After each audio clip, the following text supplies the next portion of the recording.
Welcome back to Lily Reads.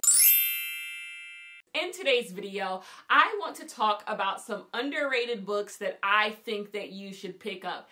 I have gotten into this habit of doing pretty much only reading vlogs on my channel, but I want to start talking about books with you guys, talking about books after the fact, after I've read them, and really just discuss the books that I have read for the year. Because I was just looking at my Goodreads ratings that I gave certain books, and there are many books that I kind of want to go back and change the rating. I want to talk about them in a different way because my opinion on books does change over time. I don't just give a book a rating and then I stop being in conversation with that book. A book that I think is well done and thoughtfully done really is thought-provoking to me, and sometimes I'll just be doing the dishes and I'll think about a book and it's like, I don't think I really understood that in the time that I read it, but now I do, or I have more of an appreciation for a book. Sometimes, not always, I end up liking a book less than I did when I initially read it for a blog. So I just want to talk about those things in more of a sit down type of video if reading blogs are not your thing. So we are going to start. I'm going to give you 10 books that I read this year that I really think are underrated. Now.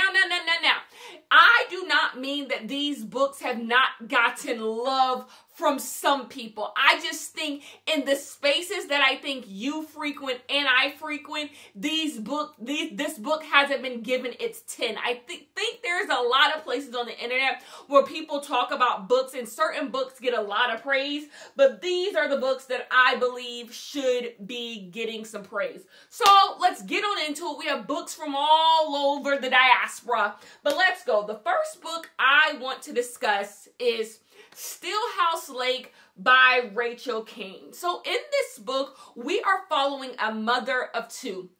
And one day when she is going home, she sees that there are a lot of police officers in her neighborhood. And she's like, this is really weird. Has someone gotten into a wreck? What is going on? As she drives closer, she realizes that the police officers are at her house. And she sees that someone has driven into her garage. So she immediately gets out of her car. She's trying to see what's going on. Did someone die? And the police look at her with suspicion. They start looking at her and they handcuff her and they want to ask her some questions. Well, she finds out that her husband is a serial killer and he's been leaving all the evidence to his crimes in their garage, and the drunk driver running into their garage pretty much exposed him as a serial killer. Well, we meet back up with this woman in the present day and we are seeing what her life has become after finding out that her husband is a serial killer and being carted off to jail. I am going to stop there. Pick this book up. This book is a lot of fun. This book does not get the credit it deserves because I think it's just it's a thriller and it's a mystery, but it's a very, by the book thriller mystery. It's not trying to throw everything but the kitchen sink at you and just trying to shock you. It's just telling an interesting story, and I think it works. I think you will be surprised some places. I think you will grow to care about these characters. There's some suspense. I just think this book works, and I think you should pick this book up if you are someone who loves the thriller mystery genre. So Rachel Caine, Steelhouse Lake. This is a part of a series. I have not read more in the series, so I can't speak on it, but I do think you should get your hands on this book. The next book that I want to discuss with you guys is The Catch by Alison Fairbrother. So in this book, we are following a young lady. She is in her late 20s, and she has never had a really close relationship with her dad, although she really adores her dad. But her dad was more of a holiday type of dad. She spent most of her time with her mother, and her parents got a divorce when she was younger. So she really only knew her dad on holidays. They used to celebrate Christmas during the summer because that was the time that her father had all of his children. He has children from another marriage. He is still married to the woman that he has those children with. He's just not with our main character's mother. And so she really adores her dad. They bond over a shared love of certain literature, and she really just wishes that her and her dad could have a closer relationship. Well, one day she gets a call that her father has died. Her father has died unexpectedly of a a heart attack. And so she goes to her dad's house where her stepmother is living and her step siblings, and they are reading the will of her father. And she is 100% sure her dad is going to leave her a baseball, because when she was younger, she found a poem that her dad wrote, and it was called The Catch. And the poem, she felt, was all about her relationship with her father, because they always used to throw a baseball to each other. So she knew that this bond they have over throwing this baseball must mean something to her dad, because he wrote a whole poem about it. But when they read the will, he does not leave her the baseball. He leaves her a coat rack, and the baseball goes to someone else. And this starts our main character on a journey of figuring out why her dad didn't leave her the baseball and who her dad left the baseball to. This book is a very good book about grief. I find books about grief and people dying to be very redundant. Same old stuff. I feel like you get the same old message from all of them. But to me, this one is done in a more interesting way. What you take away from the story, I think, is more than what you usually take from a book about grief. And what this book really starts to uncover is the relationship between parent and child, and how those relationships are molded, and how we see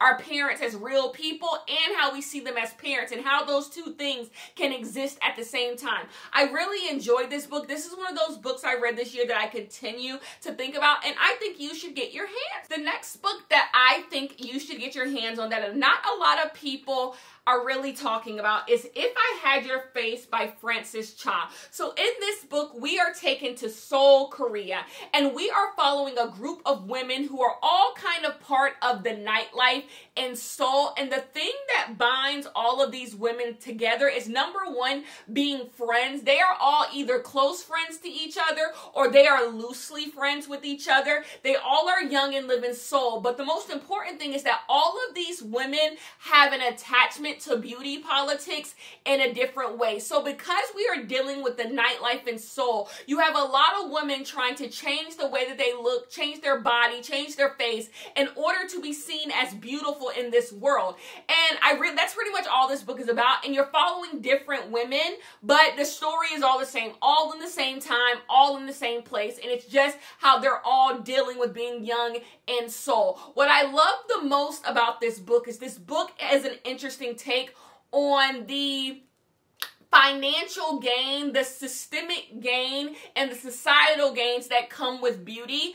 How far you're able to go when you are able to appeal to a certain beauty standard. You are able to adhere to a certain beauty standard, and what happens in your life when you are not, and just the different ways that all of these women who probably pretty much do look the same, but there's just something slightly different about them, and how that is able to propel some of them forward, how it's able to take some of them back, and then the way that they're treated based on their beauty. I just think this book is so well done. It is so good. I am surprised more people do not talk about this. This book really has interesting commentary about beauty politics and how people engage with beauty politics, and when you do, how far does that get you in life? Is it far at all? Who knows? But it makes you ask a lot of questions, and it doesn't necessarily like try to beat you over the head with like a yes or a no, this is true, this is not. You really are able to kind of think within yourself how you feel about this. But I think this book is so well done, so well crafted, and you should get your hand. The next book I want to talk to you guys about is a non-fiction book, and it is by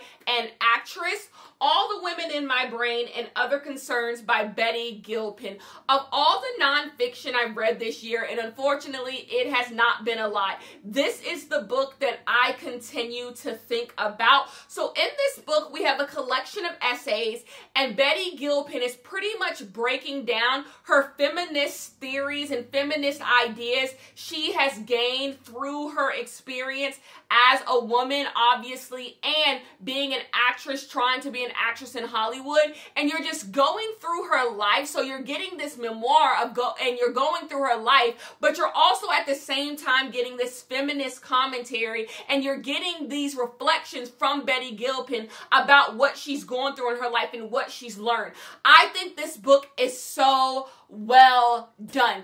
The stuff about Betty as a child is so interesting. She hits on these universal truths that a lot of people do not talk about in books. She has insights that are way more clever than you would expect from someone who's just an actress, and it's so good. And then even when she gives you her personal anecdotes about being an actress in Hollywood, stuff that maybe you don't necessarily care about. I wasn't very familiar with Betty Gilpin before reading this. Even that is really, really interesting. She has a good voice. You want to hear more from her. This is absolutely captivating, and I cannot believe more people have not picked this up. This is one of the most well done memoirs / collection of essays I have read. And the thing is, it's very approachable. You don't read this and be like, I don't know what she's talking about. It's approachable. It's easy to read. Everyone should go get their hands on this, and I think you would have a lot more fun with this book than you think you would. I enjoyed this one.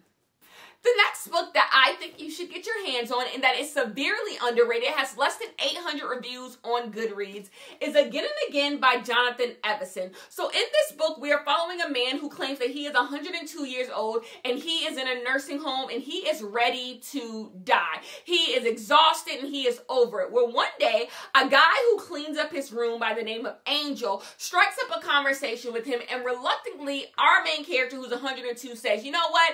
I am going to tell you about my life. But when I tell you about my life, I'm going to have to tell you about many lives, because this is not my first life and probably won't be my last, but I have stories to tell because I have lived so many lives through so many years, and I want to tell you them. So Angel is just like, sure, it's better than just cleaning up your room all day. Tell me your stories. And so through that, we hear about this guy and the many lives that he has lived, and at the root of these lives is this woman who he met in one of his lives, who he believes is the love of his life. And he has spent every lifetime that he has lived since meeting her trying to get back to her in her next life, because he believes she has lived many lives too. And so he's trying to get back to her. So at the root of this is a love story, or a love, a want for love. This book is really good. This book is really, really good. It's really simple. It doesn't try to do too much, but it stays with you. It's compelling. I love a story told in retrospect.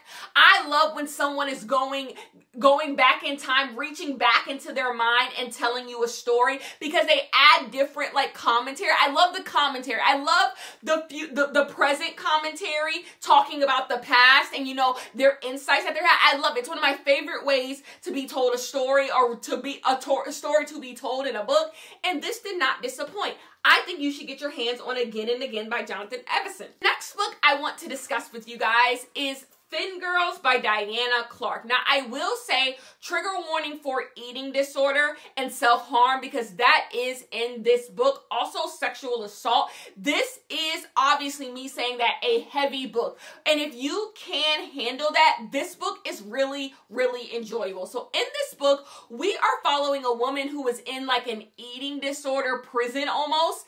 A bunch of people are in this place, and they all have eating disorders, and they're trying to shake their eating disorders. That's why they've been sent to this place. But the problem is, nobody at this place wants to actually stop their eating disorder. All of these women deal with anorexia, purging, and many other things, and none of them are stopping. Actually, they're doing the complete opposite. They're comparing notes to see how they can continue to lose weight and be thinner. And in this book, we are trying to figure out, how did our main character get here? How did she get this illness? And will she be able to overcome it? But something happens one day. This famous celebrity comes to the facility. She has been checked into the facility because she also has an eating disorder. And our main character used to have a really big, infatuation with this celebrity. And so this kind of makes our main character look at her eating disorder and look at herself differently as she starts to get some type of relationship with this woman. That's pretty much what this book is about, but so much more is in this book. What I loved about this book is it talks about what leads someone to having an eating disorder. And a lot of times I feel like the story is incomplete when we're talking about people who do deal with having an unhealthy relationship with food in their body. You don't get to see all sides of the story. The beginning, the end, the middle. Something is always left out, And this book, I kind of feel like, gives you the full story. You see how she got there. And then it also shows the people who are to blame for this, like how culture and society is to blame for people having unhealthy relationships with their food and their body. And I just think this book is so well done. The prose is so good. It's just written really, really well. And at the root of this book is a relationship between two twin sisters. And I think it's just so well done. So yes, you should pick up Thin Girls by Diana Clark. I think it's 100% underrated. Next book that I want to talk about is a book I have not seen anyone talk about. Anyone, and you should. This book is good. Not So Pure and Simple. So this is a young adult book, and we are in the black church, baby. We are in the black church, and our main character, he is a boy. He is in high school. He has a crush on this girl, but this is a girl that everybody has had a crush on since they were in elementary school. But this girl always has a boyfriend. She always has a boyfriend, but our main character has gotten some news that this girl is single. Her and her boyfriend have broken up, and she goes to the same church he is in. So he is like, I am going to ask her out before anybody else does because we go to church together. Well. One day, he's going to go ask her out at church, but she stands up during the middle of the sermon. She just stands up, and he doesn't want her to leave or anything, so he stands up with her. But then everyone starts to stand up. More kids start to stand up, and the preacher brings all of them to the front. And so they all go to the front, and he realized he has taken a purity pledge. He is taking a pledge to not have sex until he is married, and he has joined this purity club. But when he joins this purity club, he realized things are not so pure and simple. And this purity club might be teaching all the wrong things in the name of Christianity and religion. And he's trying to get to the root of it. This book is so good. The dialogue is good. The story is good. The plot is good. What you take from it is good. The pacing is good. It is all so good. My favorite thing is a black young adult book that is fun, and I think appeals to kids, but also has a deeper message that you can take from it. And this book has such an important message, especially the time that we are living in right now. I think this book is 100% well done. More people should be reading this book. This book should have been nominated for Goodreads Awards. This book should have been the best YA book of whatever year that it came out. Get your hands on Not So Pure and Simple, and I promise you, you will enjoy this book because it's really, really good. Go log in on Goodreads and see that everyone who has read it has enjoyed it. It is such an underrated book. This is one of the most underrated books in this video. The next book that I want to discuss with you guys is Jamila Green Ruins Everything by Zaraka Nawaz. In this book, we are following a character named Jamila Green. Jamila Green has written a book, and she wants everyone to read it. This book is about growing up in a strict Muslim family, and she wants her book to do really well. So one day, she is having a book reading, and this white girl from her high school is doing the interview for her book reading, and she's like, this is weird, and her editor comes and tells her agent is like, hey, we know you don't like this girl, but she has written a New York Times bestseller, and she's going to get you some publicity. This pisses Jamila Green off because, yes, they're kind of like frenemies. Like, they act like they like each other, but they don't. And so she's just like, I want a New York Times bestseller. I don't want someone to have to help me get a New York Times bestseller. I want my own New York Times bestseller because my book is good. So she decides that she is going to go to the mosque. She is going to go to the mosque, and she is going to pray for a New York Times bestseller. She doesn't care what she has to do. When she shows up to her mosque, she meets the imam, and the imam is like, okay, it really doesn't work that way. Like, we can't assure you that you're going to get what you want, but if this is what you want, you're going to have to do some charity. You're going to have to do some charity, and maybe God will listen to your prayer. So the imam and Jamila, they go to do some charity. And in between that, they end up getting this homeless guy kidnapped by a terrorist organization. And in order to get the homeless guy back from the terrorist organization, they have to join the terrorist organization in order to do all of this. And that pretty much starts Jamila Green Ruins Everything. This book is so good. Number one, the most important thing, the commentary this has about fascism, colonization, anti-Muslim rhetoric, also good. Also good. The message of this book is so good. You will learn so much about this book. Number two, this book is funny. A lot of people say books are funny. Things are like sold to you as comedies, romantic comedies, and don't nothing be funny. Don't nothing be funny. This book is actually hilarious. And then I love the hijinks. Just look at the synopsis. Like, it's insane, but it's so damn funny. It's satirical. It works in every single way. And everyone should be reading this book because that's how good this book is. The next book that I think you should get your hands on is Full Disclosure by Cameron Garrett. This synopsis is very, very simple. In this book, we are following a black girl who is HIV positive. Her mother had HIV, and when she was born, she had HIV. And so she is basically living a regular high school life. And she has a crush on a boy. No one at her school knows that she is HIV positive, and she doesn't want anyone to know because that's what ran her off her last school. People found out she had HIV. They were really rude and mean about it. So she's at this school, new school, and she wants to just be normal. Well, as she's getting to know this guy who she has a crush on, he has a crush on her as well. They're hitting it off. She gets a note one day, and this note says, I am going to tell the guy who you like and everyone else that you have HIV unless you break up with him. And this pretty much shatters her entire world. She finally thinks she's going to be happy. She has friends. She has her footing. And now this secret that she has been keeping is going to be told. This book is so good. Number one, it's brave. It's bold. It opened my eyes to certain things I did not even know about. And I've never read a book, well, at least this year, I have not read a book that took me on such an emotional roller coaster. Like, I was nervous, I was scared, but everything about this book works. It has the stuff I love in Black young adult, where you get to just see Black kids be young and cute and fun. It has that, but it also has the serious topics. Then you have this conversation about, like, parenting and, you know, instilling fear in your children. It just has a lot of things going on, and I think you should pick up Full Disclosure by Cameron Garrett. And then while you're at it, pick up Friday I'm in Love by this exact same author too, because it's also really, really good. And it's Pride. Last book. Now, I am stretching my arms when I say this book is underrated, because this book was nominated for the Women's Prize, right? So this book is not underrated in critical acclaim. But there's a book that's more popular from this same author, and I think this is the book that should be the most popular. And I just haven't seen a lot of people on BookTube talk about this book, and they should be. And that is Maggie O'Farrell's The Marriage Portrait.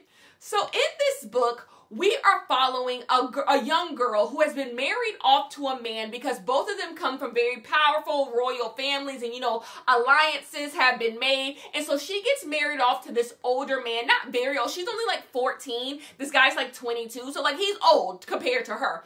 And they're getting married off for reasons. But when we meet her, she is telling us that this man is trying to kill her. And we find out that he is going to succeed because the very first few pages is us being told that she is dead. She is dead. She is no longer with us. So we go back in time to figure out how this marriage happened and why is her husband going to kill her. I'll stop there. This book works. This book is brilliant. This book is absolutely brilliant. I don't see how more people are not talking about this. The book that everyone talks about from this author is Hamnet. I have not read Hamnet yet. Hamnet might be just as brilliant. I'm trying to get my hands on it. When I go to the bookstore, I'm going to get my hands on it.